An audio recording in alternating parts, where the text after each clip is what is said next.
First off, I don't care what it's called. Second off, I think GEO is a dumb choice. No point do I think Google is interested in protecting the old form of search results. Query fan out is just keyword research. And I'm like, but you do whatever you need to do to square this away in your mind, okay? But I can assure you query fan out is absolutely not just keyword research. You're going to have AI mode that, in my opinion, will become the default search experience within the year. And then you take ChatGPT, you can't call it a search engine. By the definition you've assigned, it's not the same thing. Yeah, great to get some 2 action points that you think right now. All right, so...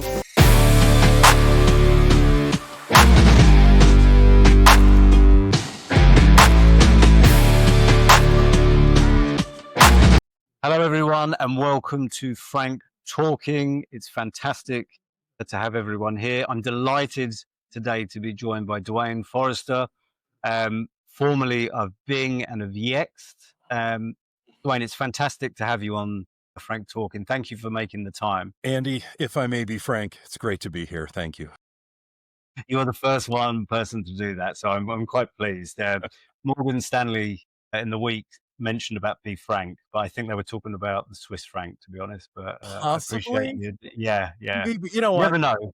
Take the win, man. Take the win. Yeah. They can call me. So I'm here.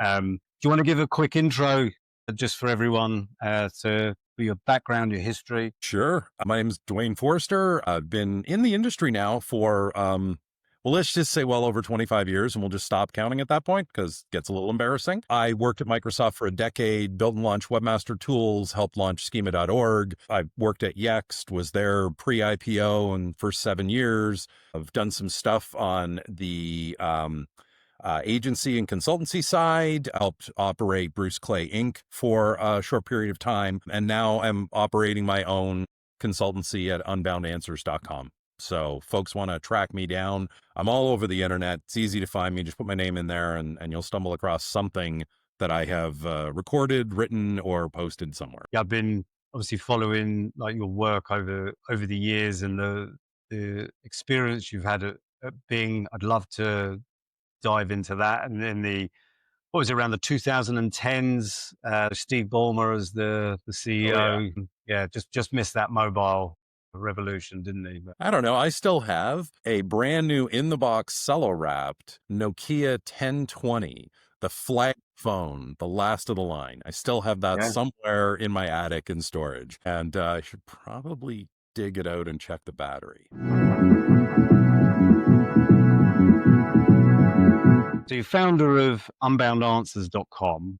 Like what made you set that up as a business, and how does setting up a business in the 2020s like differ from the kind of early years when you started? You know, it's really fascinating. When I first started this, I was living in Canada. Now I live in the United States. So on some levels, on a very practical level, there are local rules you have to follow, laws and different things, whether it's provincial or state, and that kind of idea, county level things, you know, for operating a business out of your home, for getting a business certificate, for being able to file paperwork, taxes, which are, you know, a huge thing here in California, meaning everything is taxed, even the sunshine. So there's a lot to do. But from a, you know, hey, I want to go do it standpoint, very, very early before I had my during my first job, basically, as an SEO, it occurred to me, you know, I should probably have a shingle out there and like sell these services to non-competing businesses because there's a need for this. And it was okay. It was good. You had to do a lot of education because people didn't have a concept or a clue what you were talking about. They barely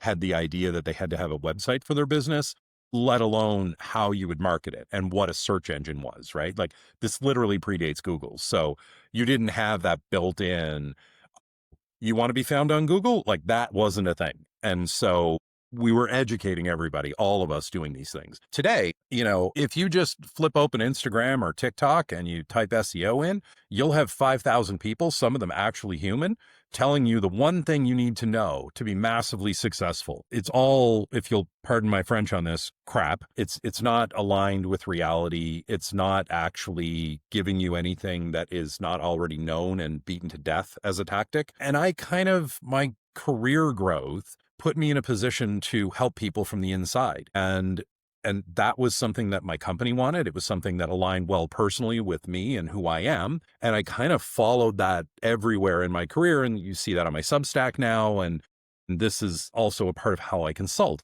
I'm very much interested in working myself out of a job. I want clients that can take this and learn, because isn't it just kind of parasitic if all I do is take your money every month and you never do the work and I keep repeating the same thing over and over and you're not really getting any value, but you are dwindling your bank account, which has a material effect on your company and its employees. Like, that to me is a solvable problem, in that I can educate you or your employee and you can go and do these things. Now, if you still want the touch point, I'm happy to be engaged, but I don't need the dependency. And I think that I think a lot of people have kind of migrated into this mindset.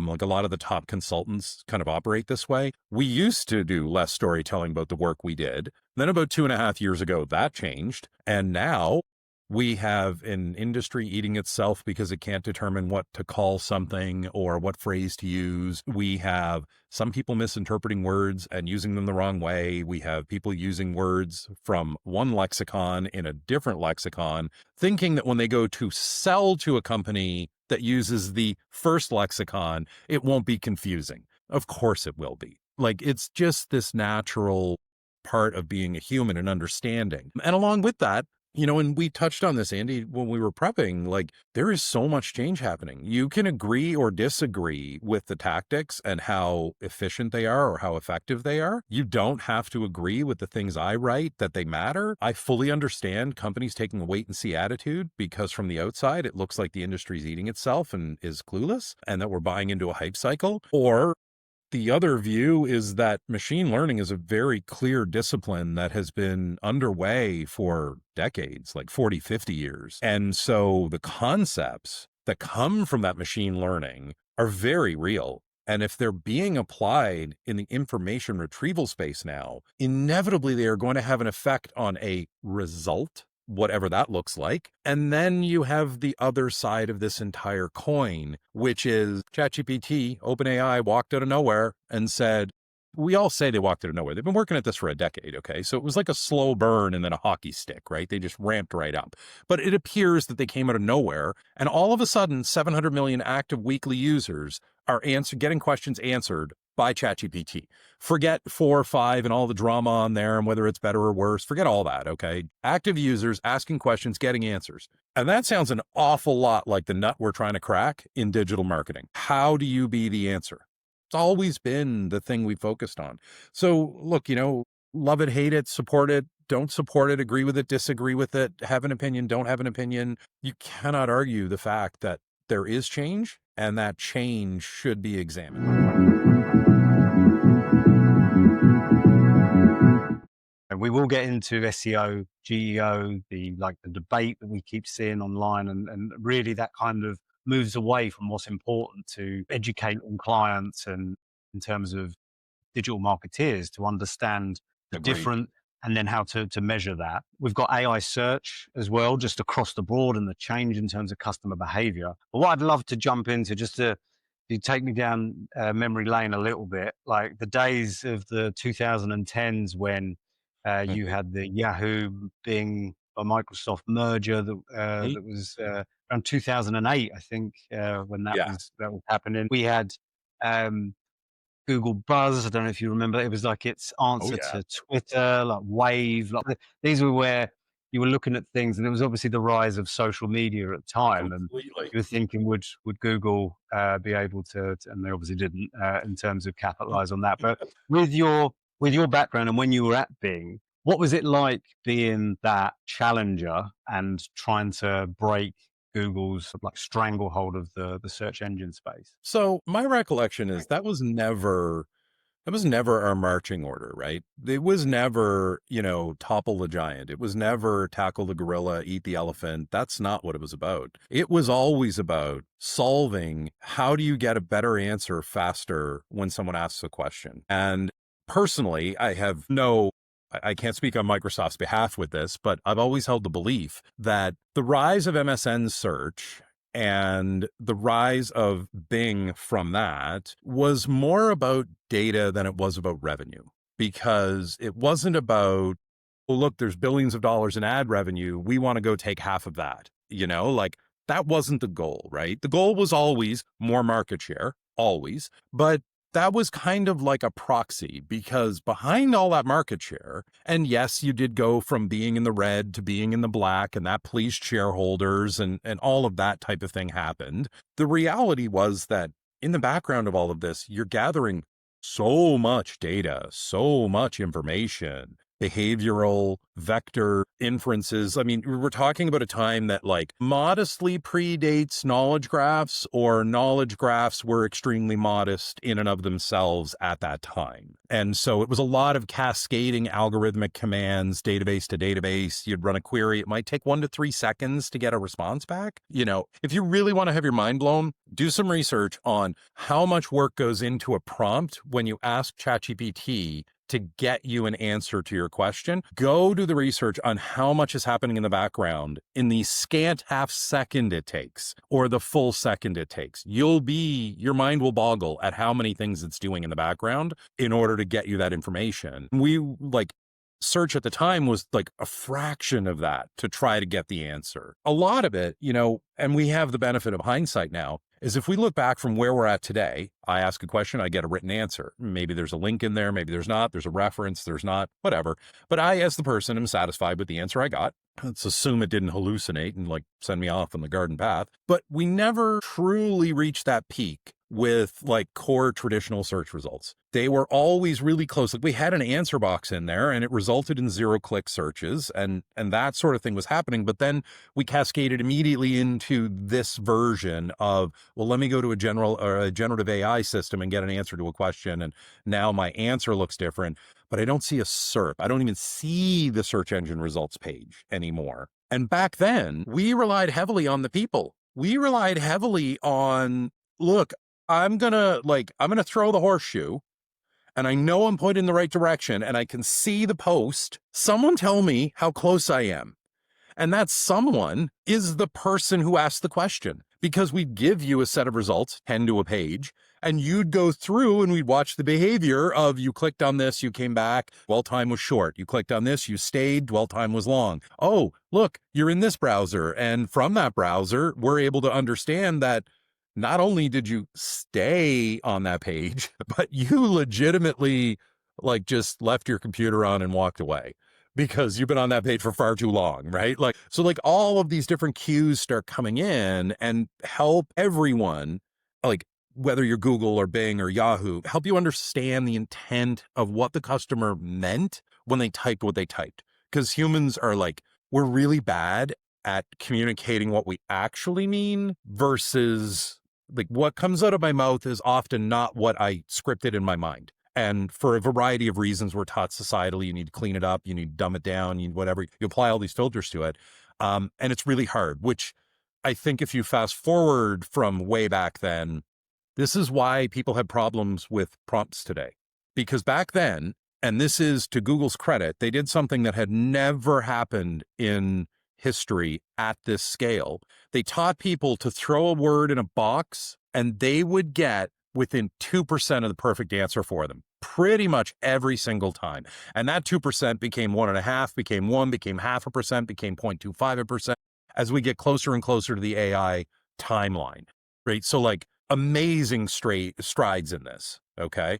But it's like making the most advanced gasoline powered automobile. And then someone shows up with an anti-gravity car and says, here you go. The Jetsons are real. They're both forms of transportation.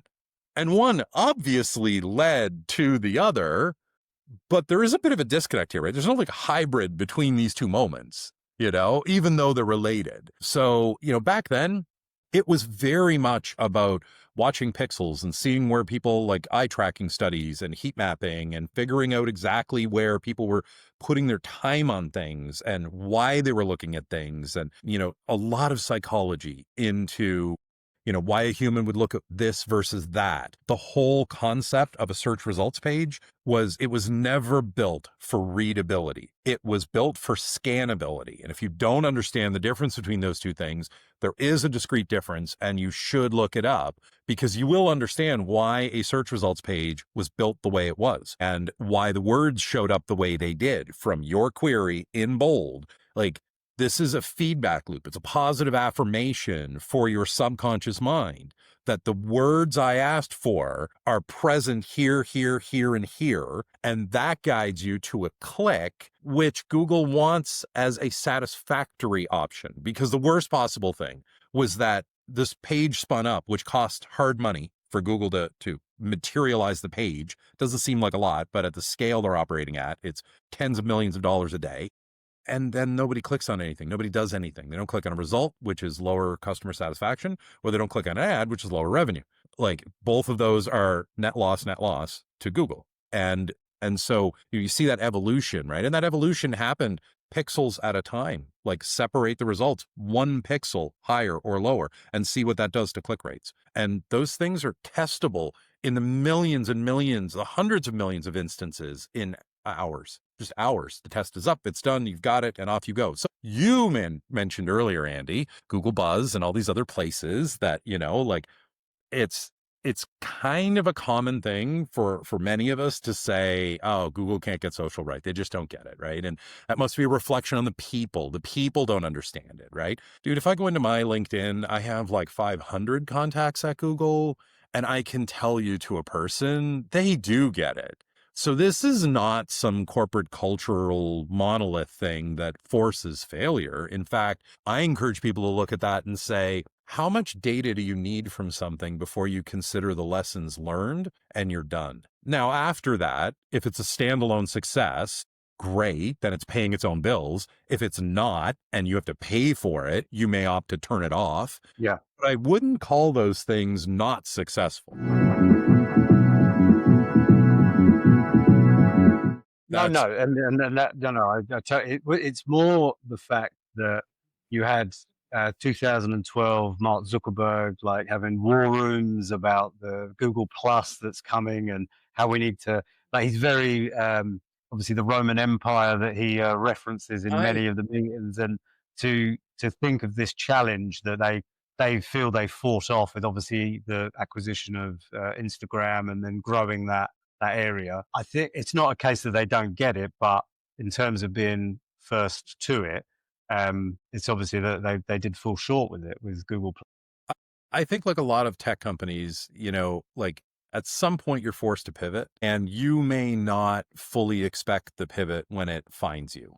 Like Meta, Facebook at the time, they had the very common problem that like automotive manufacturers had. So for the longest time, Cadillac was happy to have older, more affluent buyers for their vehicles. They could amortize costs on their chassis, on their molds, on things like fender stampings and whatever else, because they didn't have to change the styling that much. They didn't have to do much work to make something seem new to an older generation. And that's a generation who lived through austerity during a war. So the idea that they had now attained a status in life where they owned a Cadillac, they didn't need a new car every year. They were happy to have the same Cadillac for 10 years. It was a Cadillac. The problem Cadillac found themselves with was the average age of the buyer was 77, which meant effectively this was their last automobile. So there was no more future purchases. And Cadillac understood that meant their brand would disappear, because they would literally run out of buyers on their current path. So at that point, and this is actually happening in like the late 80s, early 90s, General Motors turns to Europe and says, hey, GM of Europe, you need to come in and take over Cadillac and show us what we should build. And that's effectively what happened. And now all of a sudden, North America has Cadillacs. The average age of the buyers is somewhere in the late 40s, early 50s. It's, a vibrant, dynamic brand. It's racing at Le Mans and all these other places. Like, it gets a huge thing. And Facebook faced this same thing. First mover came in to find a category. Everybody came on board. It was all for the young. Now, like, I'll give you this example, okay? A friend of mine went to school with his daughter. It was like, take your parent to school day. And, the parent got up and said what they did for a living and that kind of thing. And so he gets up in front of the class and he explains to them that he runs an agency. It's a global agency that helps companies get found by buyers, consumers like your mom and dad on Google. And he continues to talk for a few minutes, and any questions, girl's sitting in the room, she raises her hand, he looks at the teacher, and the teacher says, let's just answer the question, and off we go. And the girl, and I'm not lying when I say this, okay? The girl looks at him and says, "What's Google? I hear my parents talk about it, but I don't know what it is." And he said, in that moment, he said, I saw my future and it looked like nothing but retirement, because he goes, here are the kids, my kids' age, who are telling me they're unaware of this. And this is the single biggest driver of business in the industry that I'm a part of. What a disconnect you get generationally. Okay. And now that was Gen Alpha that was speaking. Keep in mind here that this year, generally speaking, Gen Z is hitting 30. So now these are fully formed adults living on their own, with their own careers, with their own incomes, driving the economy. We can no longer be working with the Gen Z thinking of like what matters. We have to look at what matters to Gen Alpha. And whether you like the generational cohort thing or not is secondary. The fact of the matter is, kids don't listen to their parents' music. That's the truth. So Facebook grew up to a point where it was new to me. And as I got older, it got older. And guess what? My friends' kids didn't want to be on Facebook because mom and dad were there. So they went off somewhere else, right? Google's facing the same thing with TikTok and with anybody who is doing anything to answer questions. Perplexity, Claude, ChatGPT, Yahoo, Bing, Copilot. The list just keeps growing, So, I think back then it was a whole lot easier. I also think back to, when I first walked on stage representing MSN search and Bing in the earliest days, it was really easy because I would stand up there with a colleague from Google, and we would basically tell the audience, the work you need to do is the same. You do the work for them, you do the work for us, it's the same. You work one time and it benefits you both locations. So that was really accommodating and really helpful to every business, because early search was not like that. Like before Google came in and kind of became the standard, search was not like that, right? It was, how many more keywords can I stuff in the meta description over here? How many more could I put in the meta keywords tag over there? Because they reversed priority on those things. So which one had more traffic this month? Like, it was a dog's breakfast of what to do. And Google kind of normalized it. And then we all got in there, and it was relatively easy for a business. Like we started coming up with best practices, things that as an industry we knew worked, and then things that Google would validate, and then became things that I would validate for the industry. And that became the norm, and I hate to say it again, like get us right back to where we're at today. And that's splintering again, because what the weights that Perplexity has for answering things or for calling up sources or citing something, vastly different than what ChatGPT has, and vastly different than what Google is doing. And it's like, we're kind of back to, you have to know more and you have to do more. And so in some ways, all that time ago, we've come full circle. If you're going to talk about what you have to learn and what you have to know and all of these new concepts, like, there's no easy way to dumb this down. And as an industry, we spent like 20, almost 30 years dumbing down the difficult stuff to make it as easily consumable as possible. Yeah. But that can be dangerous after a while. It was such an interesting time and I think from my side as well, like I remember being super SEO focused only in my own world in isolation, right? And this was pre-Panda, pre-Penguin. And it was kind of like, it was very keyword driven, right? And you just, at the time, it was more about your results and doing stuff for the client as opposed to what you were going to do for the user. And I think it was around 2013, 14 that I went to a bigger age, like a media agency, and you start getting into paid social. You see more PPC, like you see in terms of customer intelligence and insights. So it kind of broadens your horizons, and also the work that you do, you can then start to see the impact of brand searches and how much that impacts in terms of your visibility and in terms of looking at digital PR and how much that can influence and start to work with the teams there. So during that time, you've got Google that acquired DeepMind in London, and you had a number of years where I would see stories like news items coming through. You'd see OpenAI, and there was this battle between the two of them, and throwing Elon Musk in there as well at some points.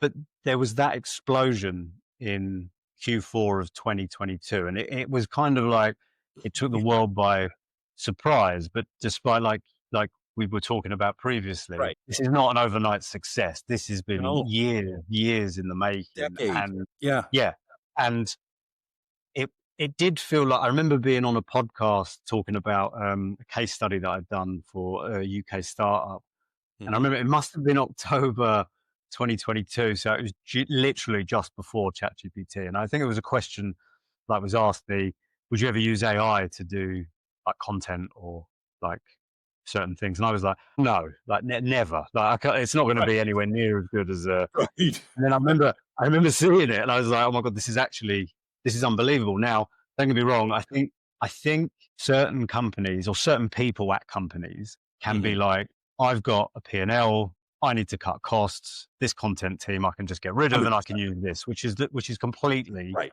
like a ridiculous thing to do, Yes. or to think that you don't have Yes. to have human intervention with it. But it does make your productivity improves, your output can be better depending on in terms of how you use it. And I've found that I use ChatGPT. I've talked about a lot on this. The more you use it, essentially, the more useful it becomes because the Yes. memory is there. You Yes. get that contextual kind of previous kind of chat. So we're now up from this 2010s Yeah. Google. Maybe this is not. I love when I say I love Google. I mean like it's been obviously so important for my career. I've Yeah. enjoyed the evolution and the changes, and you look back and you go, yeah, I can see how I've improved from here to here. And I think, do you think that there was a not an innovation issue because there's so much going on at Google, but the fact that they had to protect that ad revenue, was it more that that was a focus that wasn't as prominent as bringing consumer-led AI to the So, yeah, I mean, look, short answer is yes.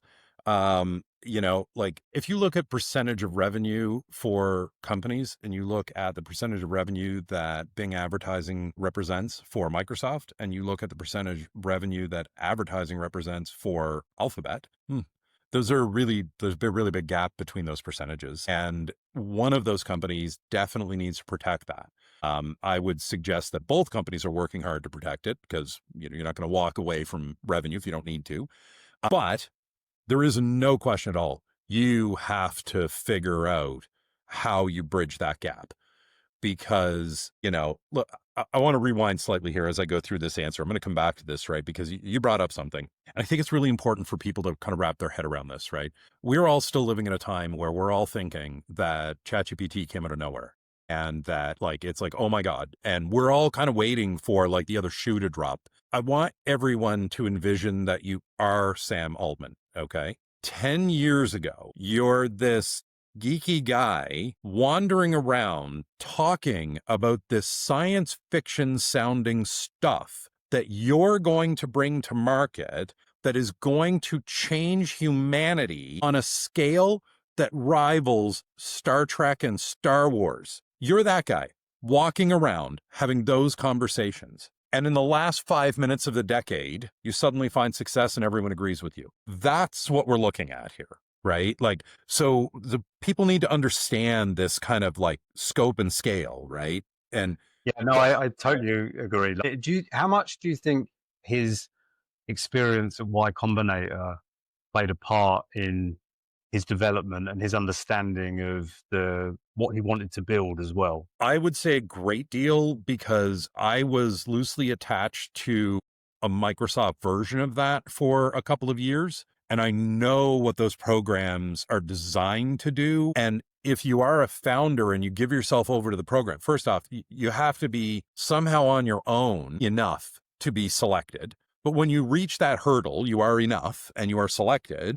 If you give yourself over to the program, you will be exposed to so much. Like a part of, and this was fun time for me at Microsoft, but many days were given over to this. I sat in a windowless room looking at words on a computer like on a screen, and saying them out loud, enunciating them properly, because I was the Canadian English voice being used to train Cortana for the understanding of Canadian English speakers with this lexicon of words. And unsexy work, but that's where machine learning comes from. To be honest, Dwayne, your accent's far better than Siri, to be honest. Hey, maybe I'll do some recording for you, Maybe Andy. maybe Apple need to talk to you. Hey, Andy, it's time to get up, man. You should Yeah, really get out of bed now. yeah. So That would totally scare me, Dwayne, to be honest. But that get you up and gone, right? yeah, yeah. So anyhow, getting back on point here, like, yeah, Google needs to protect that, and rightly so. They are a publicly traded company. They have fiduciary responsibilities. The people who are the executive at that company have a legal obligation to do right by shareholders. And it's not up to them to determine if they've met that obligation. It's up to the shareholders. So when you're in that place, you kind of have to over-index on it, which in this case means you have to protect the revenue. You can't just go, well, ChatGPT is doing it. Look, they got 700 million people last week. Let's do it too. Like, that would be irresponsible. Google has such a war chest. So if you then go back to the conversation we were having about the pivot that Facebook did, right? They purchased Instagram and that got them a younger audience. I actually think more now than ever, present day, slight PR issue propping up in the last 24 hours aside, I actually think Meta is doing way better now than they were all those years ago, right?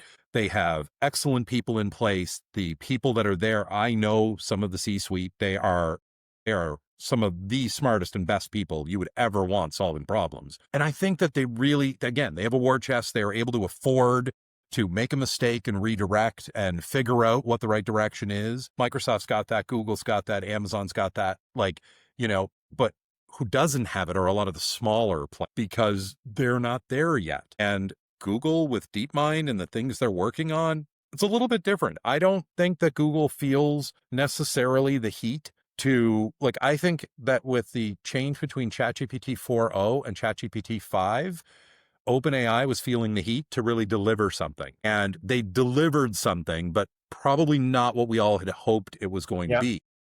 Yeah. That's not to say it's necessarily bad, but our expectations are misaligned. I don't think Google feels that same level of gotta deliver. I think that the pressure is internal on, okay, how do we migrate revenue? What does that look like? And in fact, I have an inkling, completely unsubstantiated, but it comes from research I did for my last Substack. And in that Substack, I talked about a theoretical AI platform, pay-per-click auction-based ad system, the components that would be required, the new concepts and ideas that would come from it, and how you would actually, as a business, you would not sit down and say, okay, I'm going to create an ad and, I'm going to put my credit card on this account and I'm going to go ahead and put these words in here. And there's none of that in this new system. The new system is, here are my brand guidelines. Here are the stop words that you won't do. Here are domains you won't associate me with. Here's an open credit card. And as you see a cohort forming,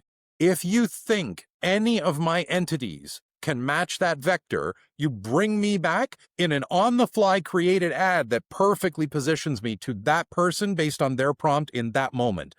Ad is up, click, I have to pay. That's going to cost a lot more than what pay-per-click costs today, but Google has every technical piece of that pipeline. They have it in place now with Veo 3. With the launch of that, they have everything. And while I was researching that article, I came across a reference to a program that's being run either with the University of Chicago or through Google in Chicago. Chicago was involved somehow. I don't know how or why, but they're running something that sounds an awful lot like what I was describing. And so, I firmly believe that Google is going to be able to step in here and protect its moat and do these things. What I also think is going to happen, though, is a sea change of the work we do and the expectation of results. So this isn't going to be At no point do I think Google is interested in protecting the old form of search results. I do not believe that that is a P0, got to solve for that on the whiteboard. Everybody's working toward that. I don't think that at all. I think they will be entirely okay if they move into an answer-based system where you ask your question, you get your answer. We've already seen it with AOI getting more and more play, more and more exposure. I think that makes sense. The challenge is they have to do something to migrate advertisers into that space and to inoculate consumers. They're speaking already with advertisers now for AI mode, and I've seen the deck that's been going around that was shared. And I think as well, to your point, Dwayne, like the capability and the expertise and the technology is not in doubt at Yeah. Alphabet, right? Yeah. It's not. Shouldn't be. And I Shouldn't be. think the narrative has been as well, which is very unfair. Like Google got caught with its pants down, ChatGPT came in, like did all of it. Like the fact was it was a first mover, but at the end, like you are competing with like one of the most successful businesses of all time that has, like I, you say, the war chest I think of people, riches. Andy, I think people overlook something, right? Like before we all knew who OpenAI was, they were meeting with Google and they were in talks to be acquired by Google, and Google, no. So it's not like Google didn't know who they were or what they were doing. Of course they But, did. yeah, but on that as well, like Google could have been acquired by Yahoo as well back in Yeah, the early exactly. days. Exactly. And it's very easy. See, see what we're getting into here is an abstract or an actual example, not abstract, but legitimate example of how the human mind parses information and remembers things from history versus what these machines and these AI systems do. Generally speaking, the statement I'm going to make, you could come aboard me and say, no, that's not true, right? But these systems don't forget, even though ChatGPT can just like fall off a Make cliff and stuff up. forget, right? No, it like legitimately will forget, you know? But the fact of the matter is, if you go take this back to traditional search, for example, okay? You're a bad actor, right? You're buying links, you're selling links, you're, putting up spurious links that lead to, malware, whatever else, okay? Domain hijacking and yeah. Right. Do not think for a second that when that was discovered in relation to your domain, that your domain did not end up on a list that is a one-way list. The domain goes on but never comes off, and it stays there in perpetuity. So 10 years later, when that domain is no longer used for that purpose and is being run by some other website, Google, Bing, Yahoo, every major search engine is working from their own version of it to say, you're probably still a bad actor. Yeah. Now, I'd like to say that the ChatGPTs and Claudes of the world are, kind of like keeping track of good answers, bad answers, and this kind of thing. I know technically they do. So if they answer a question and the answer is satisfactory and all the work was put in, because remember, this is still a resource-based program, right? Like a computer has to spin a GPU, which consumes electricity. It produces heat, which needs cooling, which needs water. Like these are all hard costs for every query we make, whether it's Google search or AI search, the hard cost exists. So what they're looking to do though, is just mitigate that. And the same way that you saw Google and Bing roll back on crawling everything and indexing everything all the time, because that was a waste of resources, we see the new systems actually doing the, hang on a second, you know what? I quoted Andy for this one.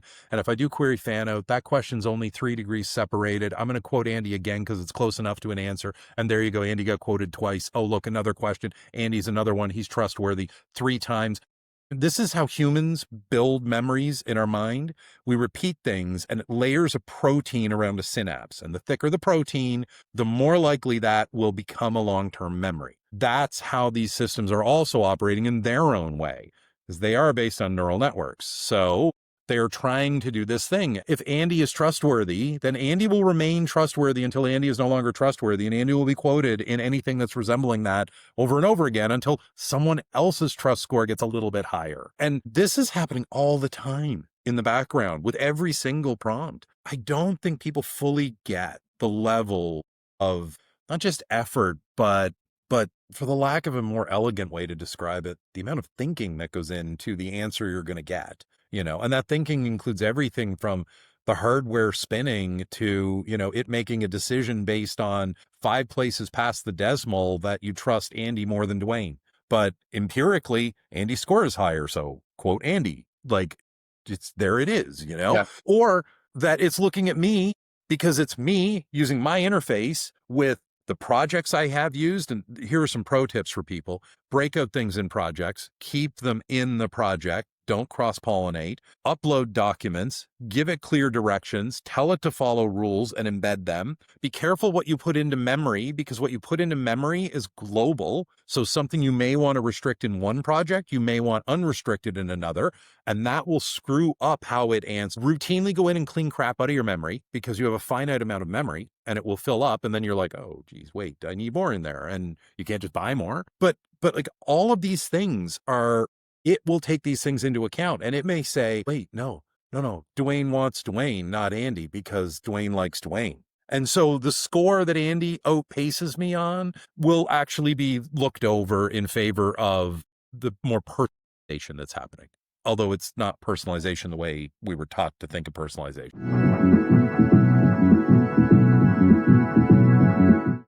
You've got a fantastic newsletter, which I will link to from my newsletter so everyone can see.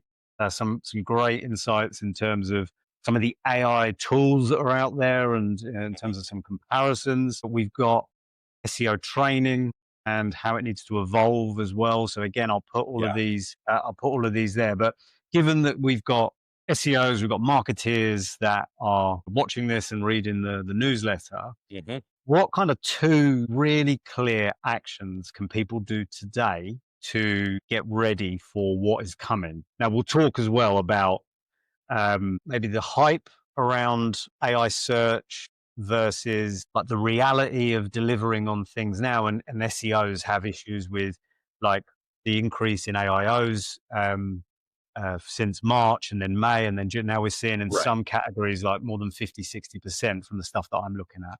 So yeah, it'd be great to get some 2 action points that you think Okay. people can do right now. All right. So there's a couple of things. First off, you can start chunking. And, some of you just heard me say that and you're like, wait, did he actually say that? Yes, chunking. It may mean different things to different people depending on your generation and how you want to interpret it. But in the world of machine learning, chunking refers to identifying an entity and the things that are related to it. It is a part of a process which actually allows the system to create what's known as a vector or direction model around the entity. So, for example, Andy is an entity, Dwayne is an entity. One thing we share in common is we are both men. One thing we don't share in common today is facial hair. One has facial hair, one doesn't. All of these things, as much as we all as humans are looking at this going, just 2 guys, like these are all entity objects for a vector database to power answers in something like ChatGPT. And the number one thing that I want you to start thinking about, and this is where chunking comes in, and you just go look up chunking in relation to large language models. You'll get a nice, beautiful little scripted answer explaining what it is. But I want you to then take that concept and apply it to the content on your website. I want you to start getting good at identifying an entity and its relationship with other entities. So Andy is an entity, Dwayne is an entity. A relationship connection between us is this show. Another relationship connection, both voices in our industry. Another relationship connection, both men on planet Earth. I know that one sounds weird, but it's factual and it's true. So that act of identifying an entity will help you narrow down the object that an LLM crawler is looking for. So this is not like Googlebot that comes in and takes everything on a page. These crawlers are literally only looking for little bits and pieces. They want the sentence, they want the phrase, they want the word plus a word, they want a paragraph. It varies. But chunking is a way for you to say, here's an entity, here's what's important about that entity, stop talking, move on to the next one. It can look very from a readability standpoint for humans, because it's not prose how we would normally read something. It's much more like a bullet pointed list. You'll see that very commonly. However, you can thread that needle and you can make it readable by humans by shortening it. Make sure your reading comprehension level is that much lower, just that little bit, because that will allow you then to get into chunking territory with the content you already have. And that makes it easier for an LLM to say, hey, you're the right thing to cite or reference or link to when somebody asks this question. I'm not going to get into the whole query fan out thing. It's an important topic, but there are not enough shows to do it justice. But you should look into it, because when you do the chunking, query fan out helps you understand how many times you have to go do the chunking, which is a lot.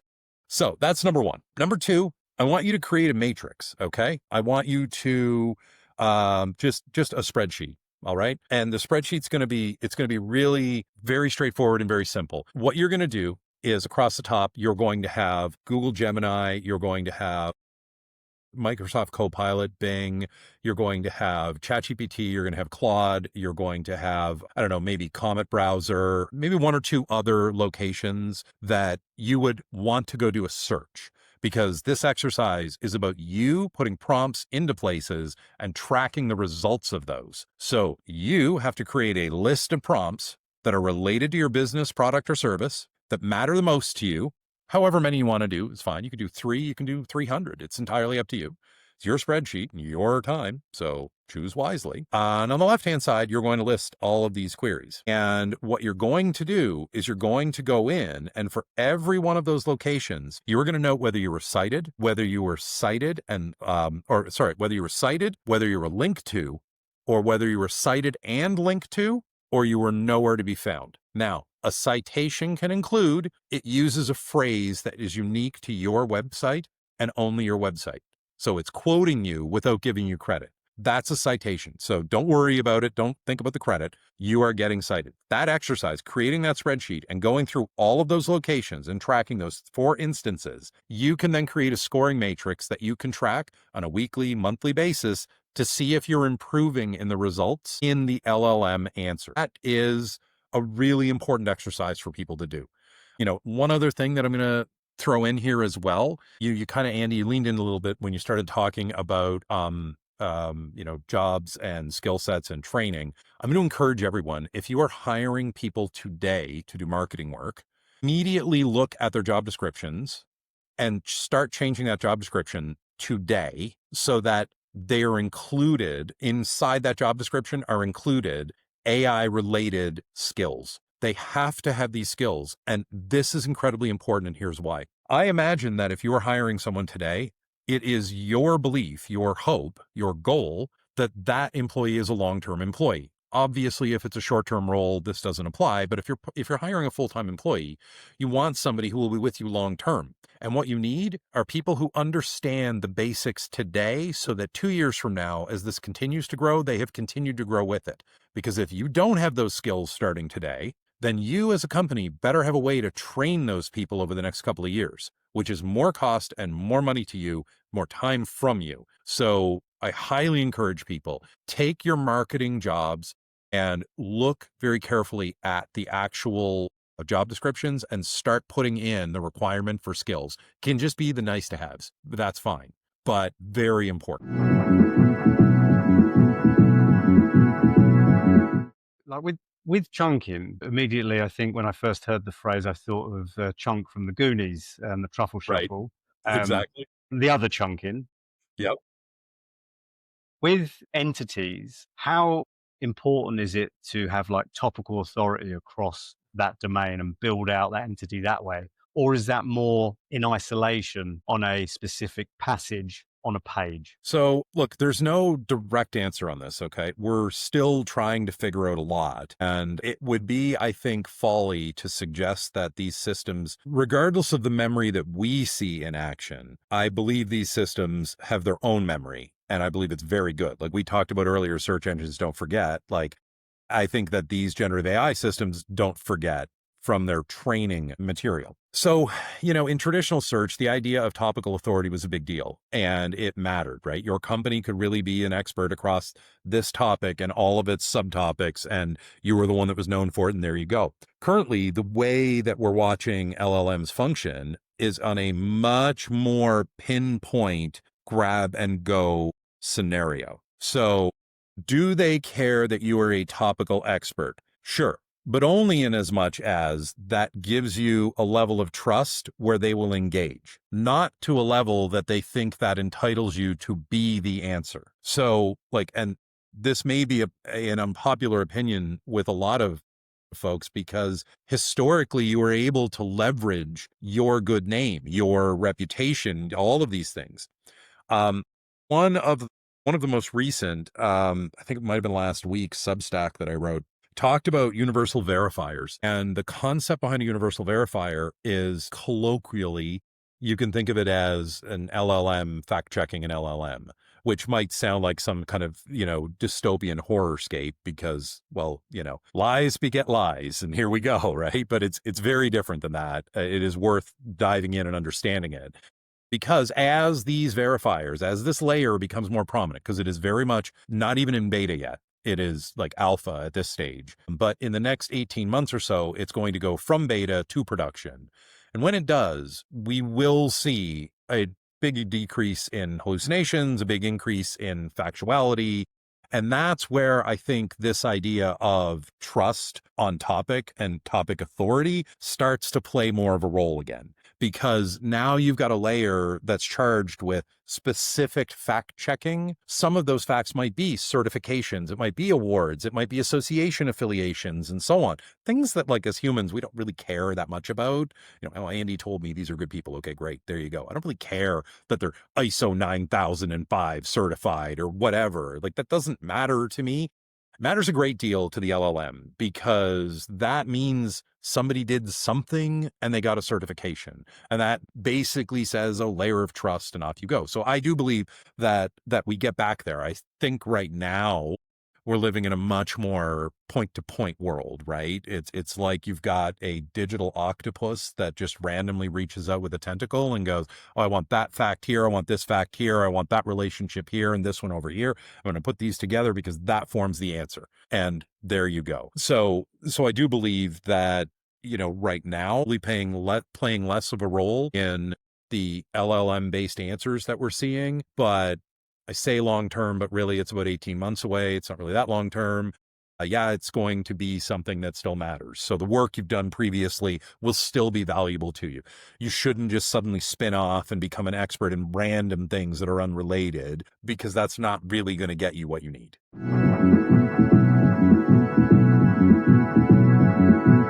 So one of the things that's frustrated me a little bit is how people are responding to GEO with very negative connotations, very negative thoughts towards this as a practice versus SEO. Right now, I love SEO, been in it for many years. Like I said, expanded out to more growth and working with clients and strategy.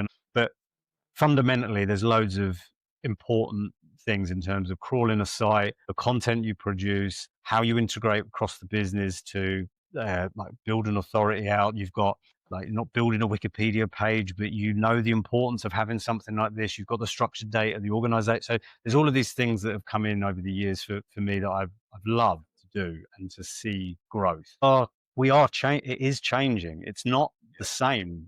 And I don't get upset with the phrase GEO, Generative Engine Optimization, but I also don't think saying it's just good SEO is a true reflection of where we're headed, right? And I also think measurement, conversations in the boardroom, like if you're talking to a CEO, and I've done this previously where I've got in talking about canonical tags and hreflang, and he's like looking at me going like, what do you, I don't care.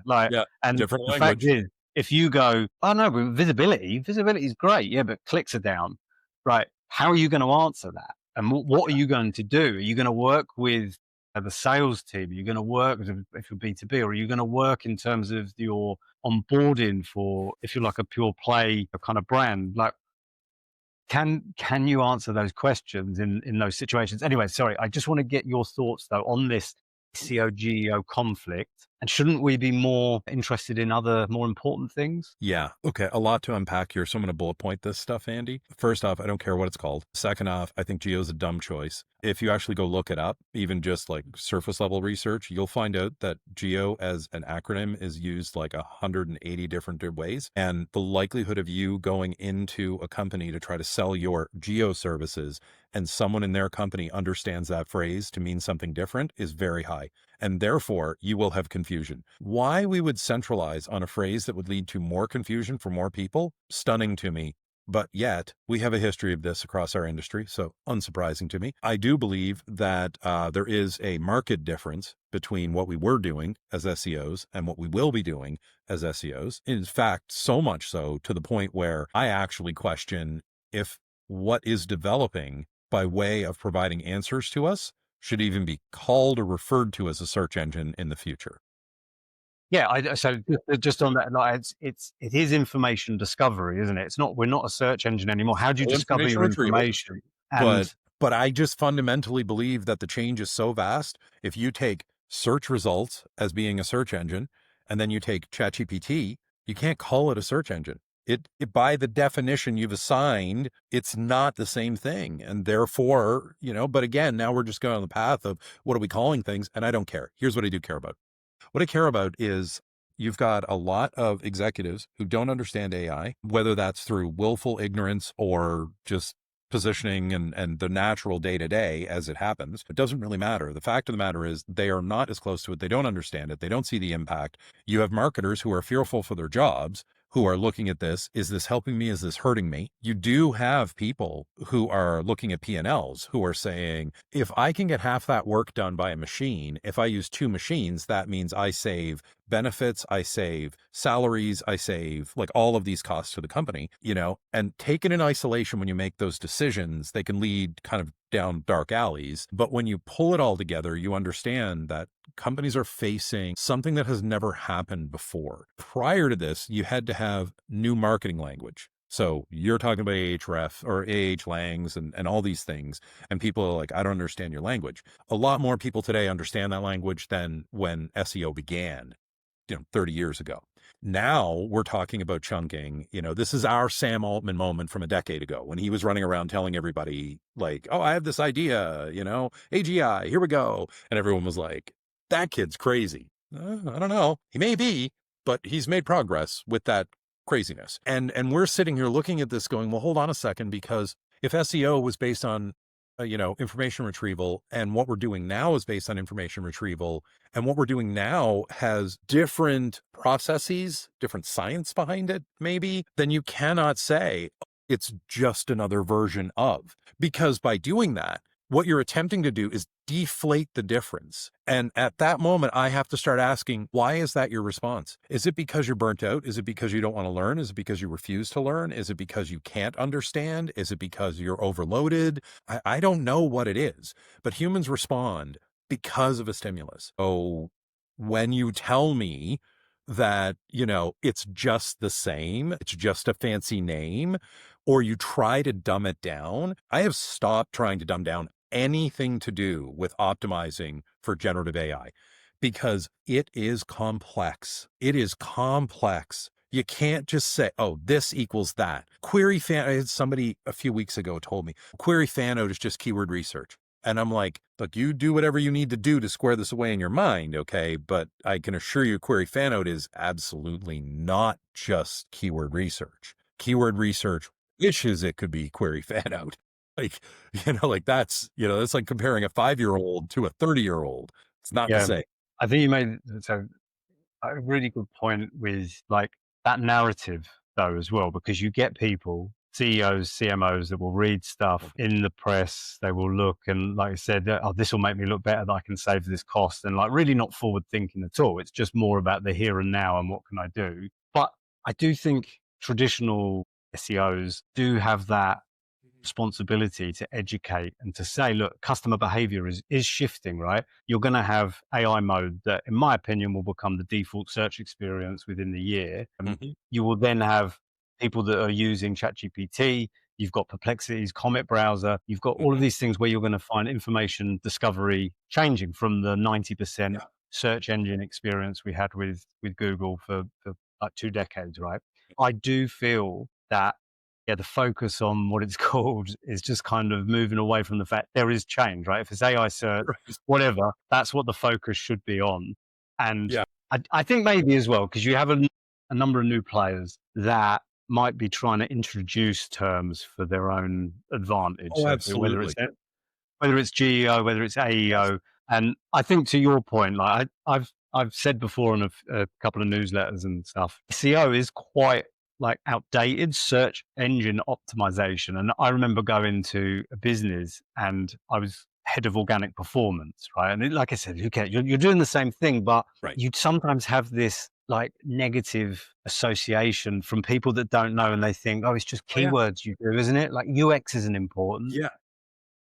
I felt that organic performance kind of gave you a little bit more, like a bit more kind of understanding to inform other people of what it actually is.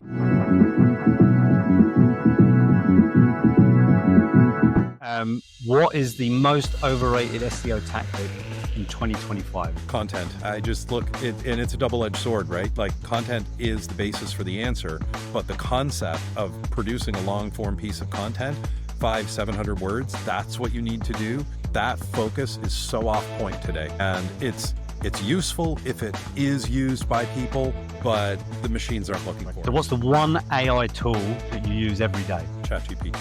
Even though it frustrates me, it is my ride or die right now. The rest of the tools, I have a quadrant where I track about 40 different tools. I don't actually use any of those tools. I don't do that work, so I'm not using the tools. I have access to a number of them, and it's impressive what's in there. So, like, people should be looking at these new tools and understanding exactly the work they accomplish, how that work is important to their company's goals and direction and future. Like, get in there and start playing with these things now. Even if you don't understand what it's saying, I guarantee you didn't understand what Webmaster Tools was telling you when you first logged in. You didn't understand what Urchin was telling you all those years ago before Google acquired it, and you came across this concept called analytics. Like, just get in there. That's the important step, is get in and start getting familiarized with it. Will they build AI in-house, or will they get an acquisition? I actually think it's going to be a hybrid. I think they are capable of building AI in-house, but I think that because of the speed at which everything has been moving, it's kind of important for them to fill that gap a bit. So I think they do some kind of acqui-hire and continue to grow. I'm super excited about it because I really wanted Siri to be my ChatGPT entry point the last time, and we didn't really even come close. Apple, like every one of the big companies, like you can't count them out. Like they're going to get there. There's no question. Agentic AI. Yep. Is it going to be a success? Yes, I think it is. And I think that what's going to end up happening is the subscription model that these companies are working on doesn't work after a certain point. So when you have 1 billion subscribers, everybody's paying $20 a month. Like, how do you grow that? You don't. It doesn't happen. What you can do, however, is you can charge them for more intelligence. So give me a GPT that I can say, here's everything I want in it, and I'm going to pay $39.99 a month. I'm going to pay $49.99 a month. And that GPT is going to be my agent. It's going to do all of these things for me. I'm going to give it my credit card. I'm going to give it my preferences. I'm going to give it brand affiliations. I'm going to give it all the stuff that I like. And then it's going to go monitor all of that. It is going to bring me the emails from my Gmail that it thinks I am interested in. It's going to dump the rest of them. Pay attention for your email programs, because that's going to make a difference. It is going to complete tasks for me. Like, hey, I want a cantaloupe. Can you put that in my shopping list for my grocery store? It's going to go open the app. It's going to put it on there. At the end of the day, it's going to say, hey, Dwayne, you got 6 things in here. This is the price. Do you want me to get the order? It can be here this evening. Yeah, let's do that. Done. Boom. Then everybody makes some money along the way. I get my groceries. I didn't have to do anything. We are on the edge of this timeline. We have agents now that ham-fistedly do parts of things. So it is anywhere from today to less than 18 months, probably closer to 12 months, that we start seeing agents truly start to improve and be actionable on our behalf. So I personally welcome our robot overlords. So what is the one SEO hill that you will die on? Human in the loop. So look, this is probably one of the most important things. A lot of people are running around and they're fearful for their jobs. They're worried the technology is going to take over. It's going to devalue them. I actually think that this technology makes us more efficient, more productive. Therefore, our ability to make decisions is always going to outpace what the machines are capable of doing. It's just natural. So there will always be a need for human in the loop. And that happens with everything in SEO. Anything that is strategic requires a human. So the team you hire, the people you bring in, the work they focus on, the work you farm out, the companies that you hire externally to be the muscle to get the work done, all of these are human level decision things. And so for me, just the core concept of SEO is the hill I die on.